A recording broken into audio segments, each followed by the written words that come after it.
सो अब अपन पढ़ेंगे NPSP, that is national polio surveillance programme. Okay, so NPSP national polio surveillance programme. ठीक है, सबसे पहले हम ये पढ़ेंगे what is surveillance. Sorry, surveillance का मतलब क्या होता है। एक्चुअली दो टर्म होते हैं, सर्वेलेंस और मॉनिटरिंग। तो सर्वेलेंस और मॉनिटरिंग में क्या होता है, monitoring is continuous observation. Okay, surveillance is continuous observation with, इसमें और चीज क्या करते हैं हम, सपोर्ट, सुपरविजन, फीडबैक्स, एक्शंस या इंटरवेंशंस। तो बेसिकली मैं बताता हूँ आपको, हम सीसीटीवी से, हमने घर के बाहर सीसीटीवी लगाया तो हम सीसीटीवी से बस देख रहे हैं, तो हम कॉन्टिन्यूस ऑब्जर्व कर रहे हैं। सर्वेलेंस मतलब अब हम देख रहे हैं कि कौन आया कौन गया, और फिर उसको प्रॉपर फीडबैक से देख रहे हैं क्या ये सही से रिकॉर्ड कर रहा है। फिर हम एक्शन ले रहे हैं कि अरे यार नहीं, यहाँ मेरे घर के सामने से आजकल बहुत ज़्यादा अनजान लोग जा रहे हैं, तो मैं इसका इसका एक्शन लेता हूँ, कुछ काम करूंगा, मतलब कुछ आगे सिक्योरिटी गार्ड बिठाऊंगा या कुछ करूंगा ताकि वो लोग ना जा पाए, या मैं रीजन ढूंढूंगा, मतलब मैं कोई इंटरवेंशन करूंगा। अगर मैं सिर्फ सीसीटीवी कैमरे से देखे जा रहा हूँ, मुझे कोई फर्क ही नहीं पड़ रहा है, मतलब फर्क इन द सेंस, मतलब मैं कोई उसमें इंटरफेयर नहीं कर रहा हूँ, तो मॉनिटरिंग होता है। ठीक है, एपिडेमियोलॉजी पढ़ेंगे। एपिडेमियोलॉजी में किससे स्प्रेड होता है, it is spread through enterovirus which belong to the picornaviridae family. Okay, it is single stranded RNA virus, positive sense RNA virus। Okay, and इसके तीन सीरोटाइप्स होते हैं, एक होता है P1, एक होता है P2, एक होता है P3। और इसकी कैरेक्टरिस्टिक्स होती है कुछ। P1 जो होता है ये मोस्ट एपिडेमिक्स कॉज किए हैं इसने। जो P2 होता है that is most antigenic and it is first to be eradicated. Okay, and P3 is hardest to kill. ये बहुत इंपॉर्टेंट है, आपको याद करना चाहिए। P1 is most epidemic cause किया इसने। P2 मीन्स मैं सबसे ज्यादा एंटीजेनिक हूँ, पर प्रॉब्लम की भी यार तुझे सबसे पहले हमने हटा दिया, मतलब P2 को हमने सबसे पहले इरेडिकेट कर दिया। P3 इज हार्डेस्ट टू किल। ठीक है, अब इस वायरस की कुछ जनरल चीजें लिख लो, जैसे कि it survive in external environment only for 48 hours. External environment 48 hours तक सर्वाइव करता है, और काफ़ी सेंसिटिव होता है ये टुवर्ड्स दी डिसइंफेक्टेंट्स और इन सब के लिए। और रिजर्वायर कौन होता है, reservoir are humans, reservoirs are humans.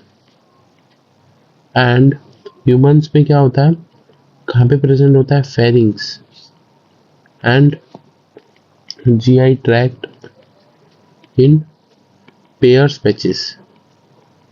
GI tract में वो होता है ना, MALT mucosa associated lymphoid tissue, वो जीआईटी ट्रैक्ट में होता है, उसको पेयर्स पैचेस बोलते हैं। अगर वो फेरिंग्स में होता है तो उसको टॉन्सिल्स बोलते हैं। ठीक है, तो ऐसी पेयर्स पैचेस में अवेलेबल करो प्रेजेंट होता है। मोड ऑफ ट्रांसमिशन बहुत इंपॉर्टेंट है हमेशा, मतलब हमें ऐसा लगता है कि पोलियो का मोड ऑफ ट्रांसमिशन जनरली बताया नहीं जाता, और ये मोड ऑफ ट्रांसमिशन होता है feco oral route, very important, you should remember this. और कम्युनिकेबिलिटी पीरियड क्या होता है इसका, ऑनसेट ऑफ क्लिनिकल सिम्टम्स है, मतलब यहाँ पे ऑनसेट हुआ क्लिनिकल सिम्टम्स का, इससे 7 से 10 दिन पहले, इसके 7 से 10 दिन बाद तक। ठीक है, और क्या होता है कि इसलिए इसका इंक्यूबेशन पीरियड जो हम बोलते हैं वो 7 to 14 डेज बोलते हैं। ठीक है, ये it is more common in males than females, actually इसका कोई रीज़न नहीं है। और more common in age less than 15 years, इसका भी इतना ज़्यादा कोई वो नहीं है। लेकिन मेन बात ये है, अगर एक केस मिलता है, ये मतलब प्रॉब्लम हो गई है बहुत बड़ी, क्योंकि अगर एक केस है तो मतलब 1000 केस तो चिल्ड्रन में होंगे, हाँ 1000 केस तो चिल्ड्रन में होंगे, एंड 75 केसेस एडल्ट में होंगे। वो पता नहीं चल रहा है पर वो है, उसकी वजह से वो एक केस हुआ है। ठीक है, इसलिए बहुत ज़्यादा इंपॉर्टेंट है क्योंकि subclinical cases are very high. इसका मतलब मैं बताना चाह रहा हूँ subclinical cases very high. Okay, now let's see another point, that is clinical features. So in clinical features we have, या तो सब क्लिनिकल केस होगा, मस्त है एकदम, उसको पता ही नहीं है।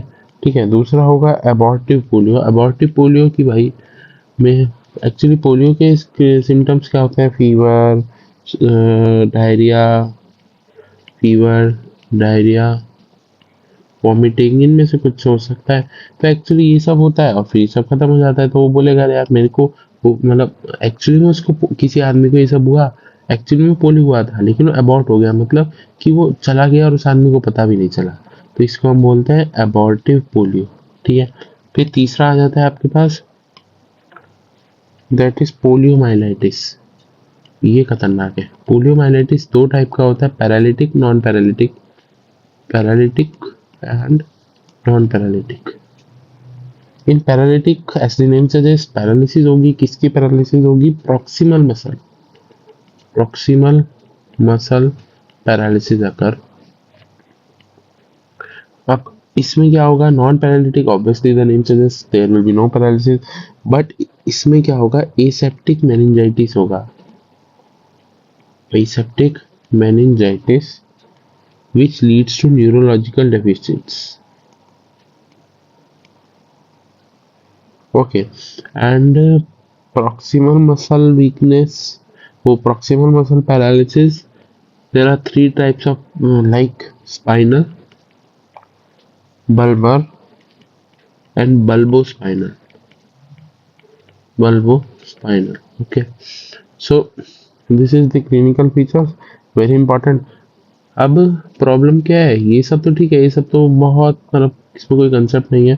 मेन बात अब आती है कंसेप्ट की। मैं आपसे कुछ क्वेश्चंस पूछता हूँ। पहला क्वेश्चन ये है कि हम ओपीवी और आईपीवी साथ में क्यों देते हैं? हमें पता है ओपीवी एक लाइव वैक्सीन है, आईपीवी एक किल्ड वैक्सीन है। तो मतलब क्या है दोनों को एक ही टाइम देने का? क्योंकि आपको पता है 6 वीक पे 14 वीक पे दोनों टाइम पे ओपीवी और आईपीवी साथ में दी जाती है। ठीक है, तो ऐसा क्या रीजन है? दूसरा, आपने पढ़ा होगा कि मैंने आपको इम्यूनाइजेशन में बोला था OPV zero, sorry OPV zero. So zero dose means क्या होता है कि वो एक्स्ट्रा डोज है, लग्जरी डोज है, सुपर एडेड डोज है।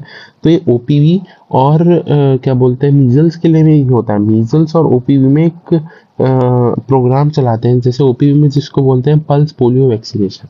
ठीक है, पल्स पोलियो वैक्सीनेशन में कि जो आ रहा है उसको वैक्सीन लगाते रहो। तो मैंने आपको वैक्सीनेशन चैप्टर में भी बताया था, पल्स पोलियो वैक्सीनेशन में ओपीवी जब मतलब ओपीवी वैक्सीन जब हम दे रहे होते हैं तो गैप नहीं देखते हैं, हम मीजल्स वैक्सीन में गैप देखते हैं। बहरहाल, सो ये दूसरा क्वेश्चन कि ओपीवी के लिए हम पल्स पोलियो इम्यूनाइजेशन क्यों देते हैं। तीसरा क्वेश्चन क्या है? ओपीवी बाइवेलेंट ट्राइवेलेंट क्या होता है, इसका मतलब क्या होता है?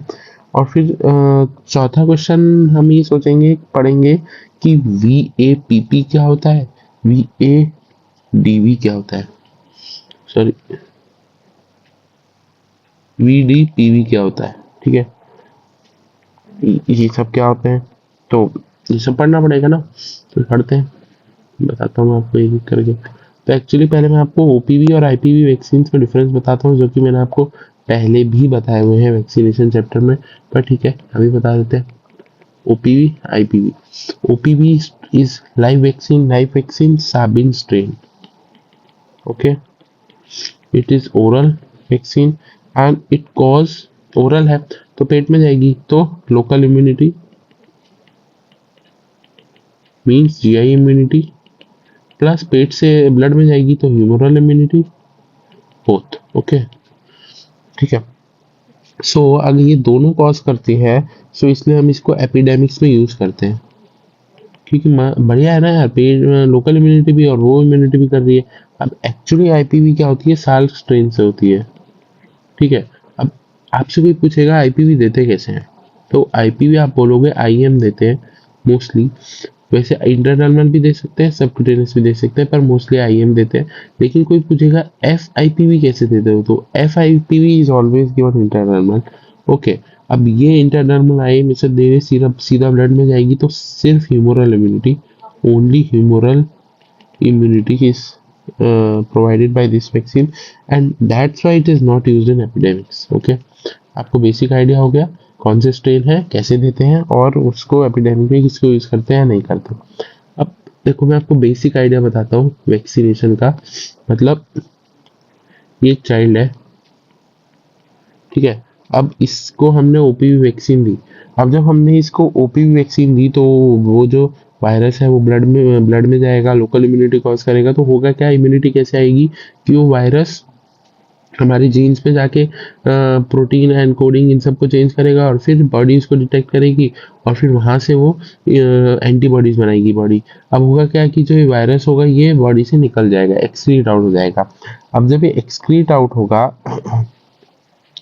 तो अब होगा, मतलब ये वैक्सीन वायरस की कहानी बताई। एक्चुअली नॉर्मल वायरस भी ऐसे ही स्प्रेड होता है। अब जब एक्सक्रीट होगा नॉर्मल वायरस तो फीको ओरल रूट से दूसरे लोगों में चला जाएगा।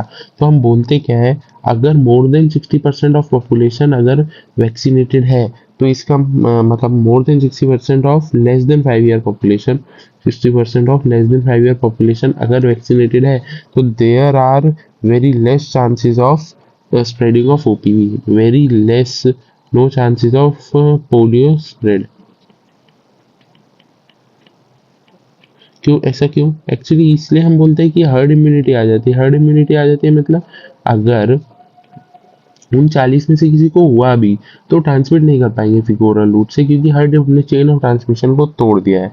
ठीक है, अब होता क्या है, ये बहुत इंपॉर्टेंट चीज है, इसको हर्ड इम्यूनिटी आ जाती है, इसलिए इसीलिए हम क्या चलाते हैं, आपका पल्स पोलियो इम्यूनाइजेशन। अब और इसीलिए ही पल्स पोलियो इम्यूनाइजेशन प्रोग्राम में ओपीवी दी जाती है, आईपीवी नहीं दी जाती, क्योंकि आईपीवी सिर्फ ह्यूमरल इम्यूनिटी करती है, वो बाहर से नहीं निकलेगी, और जिसकी वजह से अब जो वैक्सीन वायरस है वो और लोगों में मतलब वो क्या बोलते हैं उसको, और लोगों में इम्यूनिटी कॉज नहीं कर पाएगा।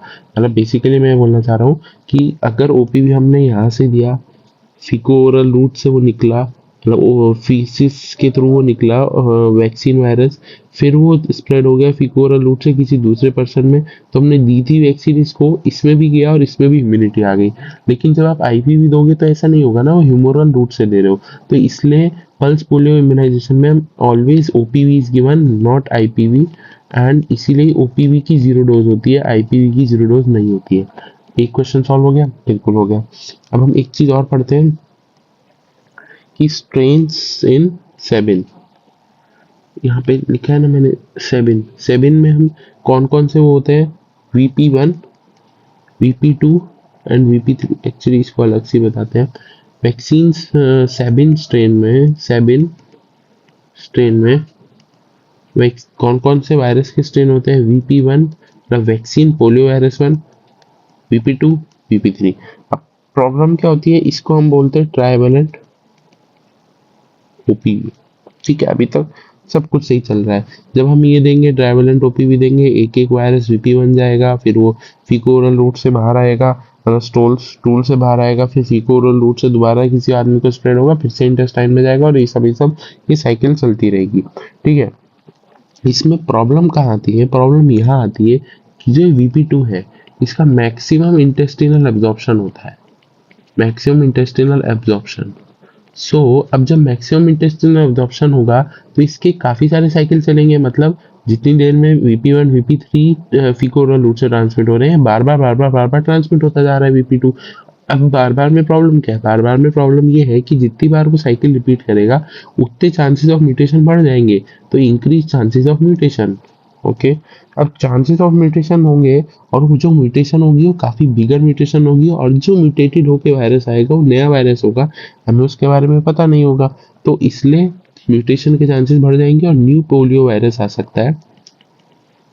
और इसको अगर वो आ गया तो हम बोलेंगे वैक्सीन डिराइव्ड पोलियो वायरस। ठीक है, क्या बोलेंगे, VDPV, that is vaccine derived polio virus.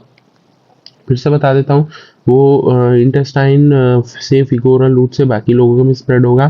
पर प्रॉब्लम यहाँ आ रही है VB2 बहुत जल्दी स्प्रेड होता है, तो जल्दी स्प्रेड होगा तो there are high chances of mutation. High chances of mutation means development of new polio virus, और जो न्यू पोलियो वायरस है उसको हम क्या बोल रहे हैं, vaccine derived polio virus, VDPV। ठीक है, अब दूसरी चीज ये आती है, एक एक चीज हमने और एक्सप्लेन कर दी, व्हाट इज VDPV। ठीक है, अब दूसरी चीज ये आ रही है कि जो VP3 होता है उसमें भी एक प्रॉब्लम है। अरे भाई कितनी प्रॉब्लम है, प्रॉब्लम है। VP3 में क्या प्रॉब्लम हो रही है कि ये हाईली इम्यूनोजेनिक होता है, सॉरी, हाईली इम्यूनोजेनिक। ओके, शायद मैंने यहाँ पे लिखा भी था, P3 is hardest to kill because it is highly immunogenic। So highly immunogenic का मतलब क्या हुआ कि इसके अगेंस्ट इम्यून रिएक्शन काफ़ी अलग होती है, काफ़ी ज़्यादा होती है। ठीक है, तो अब हुआ क्या, कुछ लोग, मतलब हमने VP3 स्ट्रेन दिया, तो कुछ बच्चों में ऐसा पाया गया कि कोई इम्यून रिएक्शन हुई नहीं, एबरेंट इम्यून रिएक्शन हुई। जैसा हम सोच रहे थे इम्यून रिएक्शन होनी चाहिए वैसा हुई नहीं, तो इम्यूनिटी डेवलप ही नहीं हुई। जब इम्यूनिटी डेवलप नहीं हुई और आपने उसको पोलियो वायरस का स्ट्रेन दे दिया है, वैक्सीन पोलियो वायरस का, तो उसको एक पोलियो डिजीज हो जाएगी। लेकिन वो एक्चुअली में पोलियो वायरस से नहीं हुई है, वो वैक्सीन के पोलियो वायरस से हुई है, तो इसलिए बोलेंगे उसको VAPP, that is vaccine associated paralytic polio. अब अच्छी बात यह है कि ये ट्रांसमिट नहीं हो सकता, not don't transmit person to person, because ये प्रॉब्लम उस चाइल्ड की है ना कि वैक्सीन की।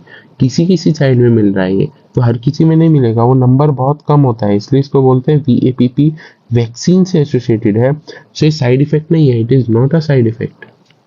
साइड इफेक्ट ये होता है कि सब लोगों में होगा, पर नहीं, ये साइड इफेक्ट नहीं है। और एक्चुअली में मैं आपको बताऊं, VDPV is more bad, VDPV is more bad because अगर VAPP होता है तो हमें तो उसका जेनेटिक कोडिंग ये सब पता है ना कि वो वैक्सीन एसोसिएटेड है, पर VDPV एक नया ही वायरस बनेगा, तो उसका सब कुछ एकदम नया होगा और वो हमें बहुत प्रॉब्लम ड्रास्टिक हो सकता है। तो हमने क्या किया, हमने बोला कि यार एक काम करते हैं अपन, जो ट्राइवेलेंट OPV3 थी ना, जिसमें था P1 P2 P3, मतलब VP1 VP2 VP3, तो हम इसको क्या करते हैं, बाइवेलेंट कर देते हैं। बाइवेलेंट मतलब कि हम VP1 रखेंगे और VP3 रखेंगे। 2 क्यों उड़ा दिया, क्योंकि VDPV जो कि बहुत डेंजरस कॉम्प्लिकेशन है अगर वायरस डेवलप हो गया तो। ठीक है, और ये हमने हमने कब किया, 25 अप्रैल 2016, और इसी को हम इसलिए बोलते हैं national switch day, national switch day. ठीक है, अब इसमें भी एक प्रॉब्लम है, इसमें प्रॉब्लम क्या है कि यार वो बोलेंगे, लेकिन प्रॉब्लम ये है कि अब VP2 के अगेंस्ट इम्यूनिटी नहीं मिलेगी, तो इसलिए उन्होंने बोला ठीक है यार इसके साथ ऐड कर दो फ्रैक्शनल IPV, मतलब कि वो किल्ड होगी और उसमें सिर्फ आपका VP2 होगा। ठीक है, अब हम क्या कर रहे हैं, धीरे धीरे हम ये कर रहे हैं कि इधर से VP3 भी हटा दी, वी आर शिफ्टिंग VP3 को भी, मतलब सॉरी इधर से नहीं, हम ये कर रहे हैं कि हमने यहाँ से भी VP3 को हटा रहे हैं और हम VP1 को भी हटा रहे हैं और सब चीजें FIPV में ला रहे हैं। तो आप देख रहे हो धीरे धीरे हम pulling back OPV and pushing in IPV, बहुत इंपॉर्टेंट है ये word, pulling back OPV and pushing in IPV। मतलब हम चाहते हैं कि OPV थोड़ा कम हो, IPV का यूज ज्यादा बढ़े, क्योंकि IPV किल्ड है तो वो सेफर है। समझ रहे हो क्या, हम धीरे धीरे, पहले हमने VP2 को हटाया, अब हम VP3 को हटा रहे हैं, फिर हम VP1 को भी हटा देंगे कुछ सालों में, और सिर्फ फिर हम IPV देंगे। समझ रहे हो, सो हाँ एक्चुअली हम ये बोलते हैं, फिर कोई आपसे पूछे स्ट्रेन्स इन FIPV क्या क्या होते हैं, VP1 VP2 VP3, एक्चुअली आज का हम तीनों स्ट्रेन दे रहे हैं इसमें। अब आपको समझ आया कि हम किल्ड क्यों देते हैं, किल्ड के साथ OPV के साथ IPV क्यों देते हैं, क्योंकि एक्चुअली OPV हम बाइवेलेंट देते हैं और फ्रैक्शनल IPV में हम तीनों स्ट्रेन्स देते हैं। ठीक है, अब इसके बारे में थोड़ा थोड़ा लिख लेते हैं, दैट इज VDPV। तो VDPV क्या होता है, ड्यू टू म्यूटेशंस मैंने आपको बताया, maximum associated with P2 component ये भी मैंने आपको बताया, और can transmit from person to person, ये इंपॉर्टेंट है, कैन ट्रांसमिट फ्रॉम इसको ऐसे लिख लेते हैं, person to person transmission positive, ठीक है, person to person transmission positive आएगा क्योंकि ये नया वायरस है तो ये ट्रांसमिट हो सकता है। इसमें पर्सन टू पर्सन ट्रांसमिशन नहीं आता है, पर्सन टू पर्सन ट्रांसमिशन नहीं आता है, ठीक है। अब एक चीज इंपॉर्टेंट है कि last case of polio P1 P2 P3, P1 का लास्ट केस कब था 2011 में, P2 का लास्ट केस कब था 1999 में, और P3 का लास्ट केस कब था 2010 में। एक्चुअली आपने देखा, मैंने बोला था सबसे पहले किसको एलिमिनेट किया, P2 को एलिमिनेट किया। यहाँ P1 का सबसे लास्ट केस हावड़ा में था, P2 का सबसे लास्ट केस अलीगढ़ यूपी में था, ठीक है, और P3 का सबसे लास्ट केस का था झारखंड। नेशनल स्विच डे कब बनाते हैं मैंने आपको बताया, और पोलियो फ्री कब हम हुए थे, पोलियो फ्री हम 27 मार्च को हुए थे 2014, ठीक है।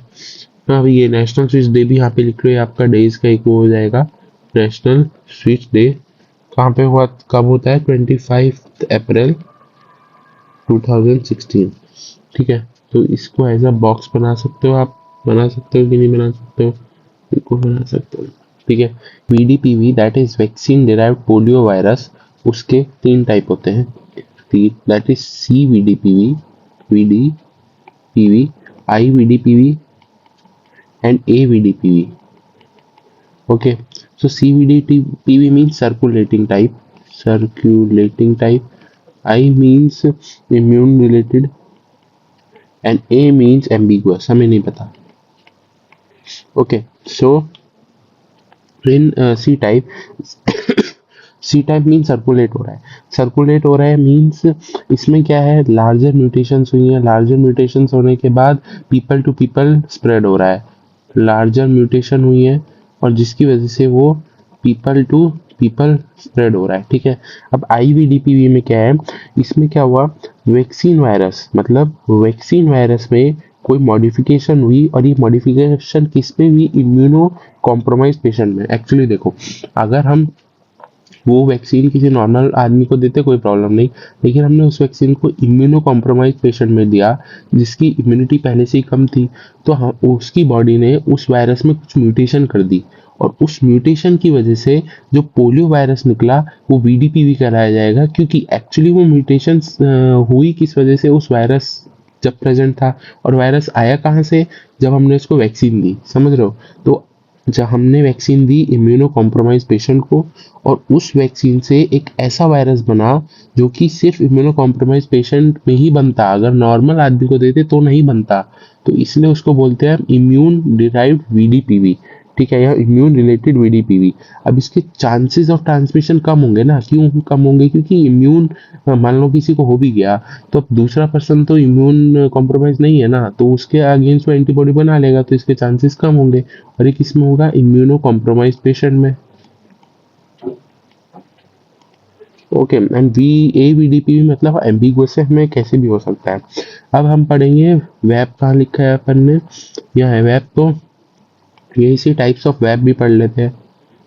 2 टाइप के वेब्स होते हैं, that is contact web and recipient web and contact web. अब होता क्या है कि रेसिपिएंट वेब मतलब कि किसी चाइल्ड को पैरालिटिक पोलियो हुआ, क्यों हुआ, क्योंकि उसने रिसीव करी OPV वैक्सीन, ठीक है, इसमें यहाँ लिखो received OPV and then developed acute flaccid paralysis और पैरालिटिक पोलियो। समझ आया क्या। रेसिपिएंट मतलब रेसिपिएंट है, वो एक आदमी रेसिपिएंट की तरह एक्ट कर रहा है, मींस उसको कोई दे रहा है, कौन दे रहा है वो वायरस, हम दे रहे हैं। हम कैसे दे रहे हैं, OPV के जरिए दे रहे हैं। तो recipient web means vaccine associated paralytic polio, ठीक है, वैक्सीन दी और उसको पोलियो हो गया। कॉन्टैक्ट वेब मतलब ये इम्यूनो कॉम्प्रोमाइज में होता है। मान लो किसी पेशेंट को हमने OPV दी, अब आपको पता है जो वायरस होगा वो फेसिस से निकलेगा।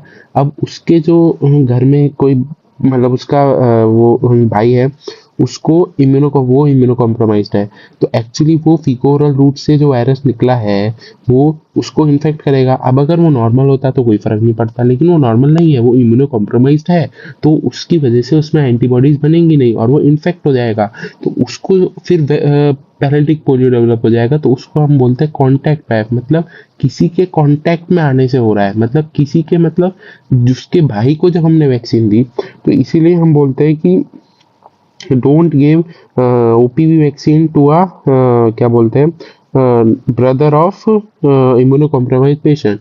ठीक है, ये इम्यूनो कॉम्प्रोमाइज्ड होगा, इसलिए OPV not given to brother of immunocompromised patient. ठीक है, आपको समझ आया ना। रेसिपिएंट में, रेसिपिएंट मतलब रिसीव कर रहा है वो आदमी, कहाँ से रिसीव कर रहा है, जब हमने उसको वैक्सीन लगाई, सिंपल। कॉन्टैक्ट में मतलब किसी के कॉन्टैक्ट में आया, मतलब वो खुद इम्यूनो कॉम्प्रोमाइज्ड है, किसी एक आदमी, उसके पास वाले आदमी ने ओपीवी ली और वहां से उसको आ गया, तो कॉन्टैक्ट वेब, रेसिपिएंट वेब। ठीक है, बहुत इंपॉर्टेंट है। अब एक्चुअली इसकी, ये तो मैंने आपको नॉर्मल भाषा में समझा दिया। Now let's see the actual definition. Actual definition ये कहती है, recipient VAP is paralysis in child who had received OPV 4 to 40 days before getting AFP। समझ आया क्या? यहाँ उस चाइल्ड को AFP हुआ, फिर से हमें पता चला कि यार इस चाइल्ड को AFP हुआ है, तो हम देखेंगे कि अगर उसने 4 to 40 डेज पहले ओपीवी ली है तो हम उसको रेसिपिएंट वेब में क्लासीफाई कर देंगे। ठीक है, समझ आया क्या? एएफपी से 4 to 40 डेज पहले उसने ओपीवी ली और उसके बाद उसको एएफपी हो गया, या दूसरी सेंस में ओपीवी लेने के बाद 4 to 40 डेज के अंदर अगर पैरालिटिक पोलियो हो रहा है तो वो रिसिपिएंट वेब है। अब कॉन्टैक्ट वेब मतलब क्या बोलते हैं कि non immunized child who comes in contact with another child who had received OPV before 7 to 75 days of AFP in non-immune child। Simple करके बताता हूँ, एक नॉन इम्यून चाइल्ड है, उसको AFP हुआ, ठीक है, अब वो जिसके कांटेक्ट में आया उसने जो वैक्सीन ली थी वो AFP से 7 to 75 डेज पहले थी, मतलब दूसरे उसमें सेंस में, एक आदमी ने ओपीवी वैक्सीन ली, वो किसी के कांटेक्ट में आया और 7 से 75 डेज के अंदर जो भी एएफपी होगा उस आदमी को, उसको हम कांटेक्ट वेब बोलेंगे। समझ आया क्या? ठीक है, फिर से समझाता हूँ। मान लो मैंने वैक्सीन ली, मेरे को 4 से 40 दिन के अंदर जो भी एएफपी आ रहा है, हम उसको बोलेंगे अरे यार ये रेसिपिएंट वेब है। फिर मान लो मैंने वैक्सीन ली, मेरा जो कोई घर में रहता है वो इम्यूनो कॉम्प्रोमाइज्ड है, अब मैं वैक्सीन लेके गया और जो इम्यूनो कॉम्प्रोमाइज्ड है उसको 7 to 75 डेज के अंदर वह अगर डेवलप हुआ वेब, तो उस पेशेंट को हम कॉन्टैक्ट वेब टैग देंगे। ठीक है, अब एक्चुअली आपको समझ आ गया होगा जितना मुझे लगता है। अब हम नेक्स्ट टॉपिक की बात कर लेते हैं, दैट इज एएफपी सर्वेलेंस।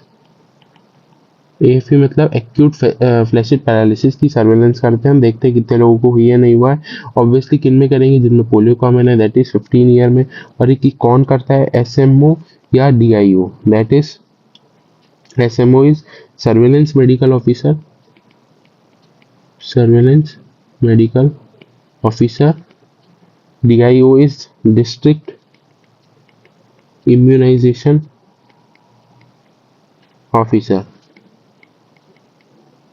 ठीक है, अब एएफपी इसमें होता क्या है, मैं आपको ये बताता हूँ कि मान लो कोई आशा है, आशा या एमपीडब्ल्यू ने एएफपी बताया, मतलब एक्यूट फ्लैशिड पैरालिसिस का बोला कि यहाँ पे एक केस है, तो हमें क्या करना है, इस इन्वेस्टिगेशन स्टार्ट करनी है विद इन 48 आवर्स।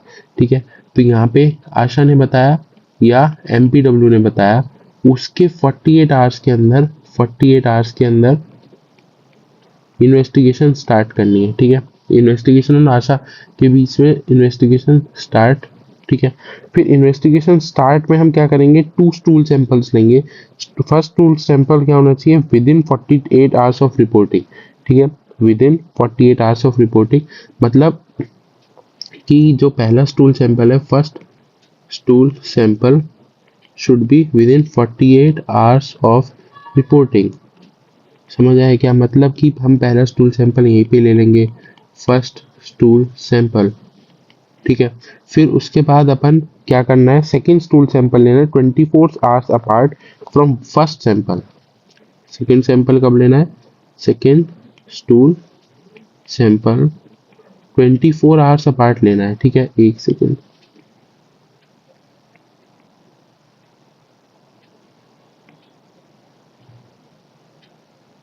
इसको हटा देते हैं, एक काम करते हैं, ठीक है, आपको वैसे ही समझ आ जाएगा। हाँ, तो फर्स्ट टूल सैंपल कब लेना है? With in 48 hours. First tool sample कब लेना है? With in 48 hours of reporting.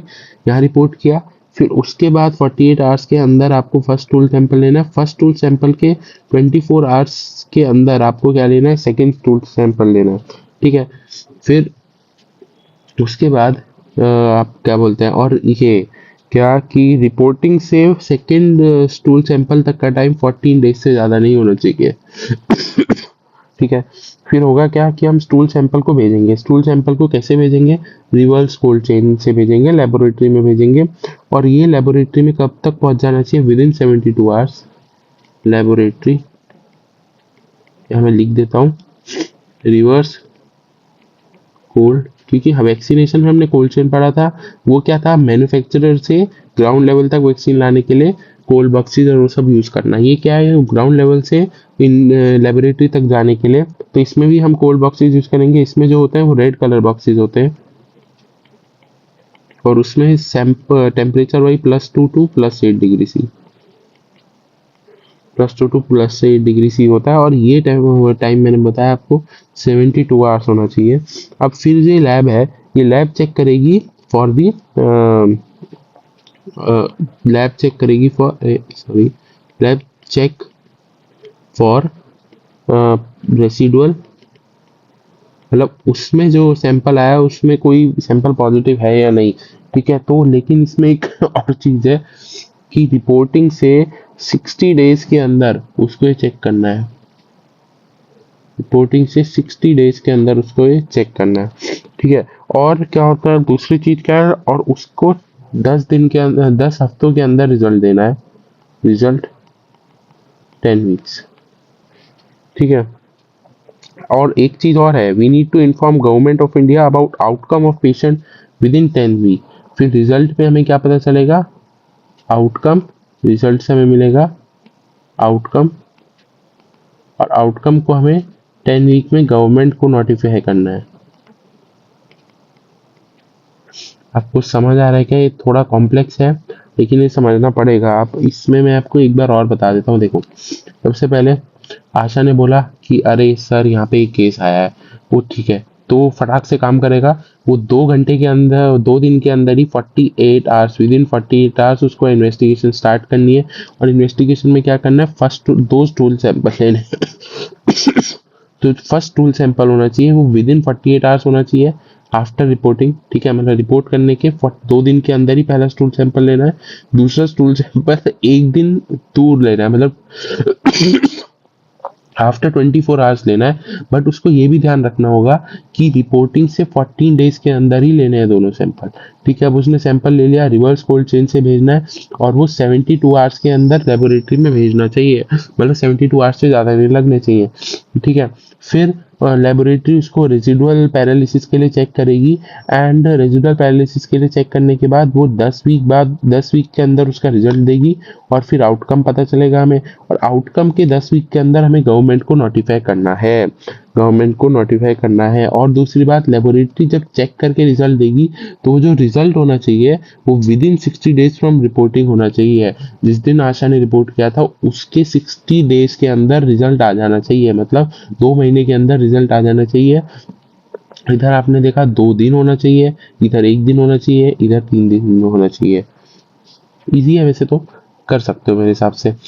ऐसे याद कर सकते हैं इसको, 2 दिन, 2 हफ्ते, 2 महीने, और यहाँ 3 दिन, ठीक है।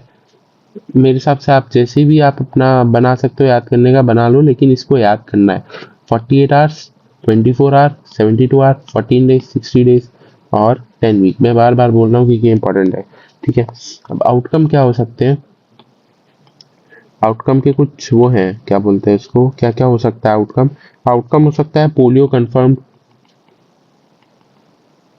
मतलब उसके अंदर पोलियोमाइलाइटिस का वो मिल गया सैंपल और पोलियो कंफर्म हो गया। डिस्कार्डेड, मतलब नो एविडेंस, नो एविडेंस। ठीक है, VAPP vaccine associated paralytic polio मिल जाएगा उसको, या उसको बोलेंगे हम compatible, compatible if death of child. अगर चाइल्ड की डेथ हो जाती है तो हम उसको कंपैटिबल बोलते हैं। ठीक है, अब इसमें इंपॉर्टेंट चीज हम पढ़ेंगे दैट इज इंडिकेटर्स। ठीक है, ये लास्ट टॉपिक है आज इस वीडियो का, इंडिकेटर्स।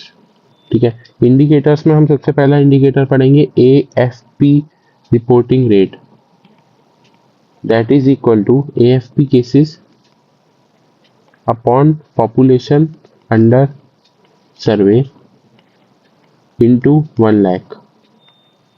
अब प्रॉब्लम क्या है, सिर्फ AFP इसकी वजह से नहीं होता, अदर कॉजेज ऑफ AFP भी होते हैं, दैट इज GBS हो सकता है, ट्रॉमेटिक न्यूराइटिस हो सकता है। ठीक है, और भी बहुत सारे केसेस होते हैं, जैसे ट्रांसवर्स माइलाइटिस हो सकता है, तो उनकी वजह से भी AFP हो सकता है।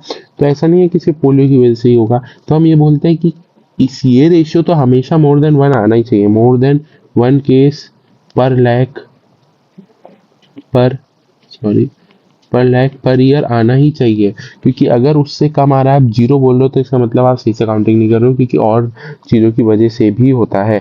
और ये मोस्ट इंपॉर्टेंट एपिडेमोलॉजिकल इंडिकेटर होता है। I am highlighting this, most important epidemiological indicator is this only, again telling, most important epidemiological indicator. ठीक है, दूसरा होता है stool adequacy rate, first is this, second is tool adequacy rate. ठीक है, इसमें दो पैरामीटर्स में हम देखते हैं, क्वांटिटी एंड क्वालिटी। क्वांटिटी कैसे देखते हैं, क्वांटिटी होनी चाहिए मोर देन 8 ग्राम, मोर देन 8 ग्राम, और मोर थम साइज, मोर देन थम साइज। और क्वालिटी हम कैसे देखते हैं, क्वालिटी हम कैसे देखते हैं, ये देखते हैं कि रिवर्स कोल्ड चेन में कहीं वो डिस्ट्रॉय तो नहीं हुआ है। तो it is according to condition in condition of reverse cold chain. ठीक है, ये इंडिकेटर्स दो हो जाते हैं, stool adequacy rate, AFP reporting rate. बहुत इंपॉर्टेंट है, यहाँ पे हमारा नेशनल पोलियो सर्विलेंस प्रोग्राम खत्म हो गया। वैसे काफ़ी छोटा था पर कंसेप्ट हैवी था, तो इसकी एक रिवीजन वीडियो भी आ जाएगी जिसमें मैं शॉर्ट में आपको समझा दूंगा, कंसेप्ट पे ज़्यादा जोर दूंगा। Okay, thank you.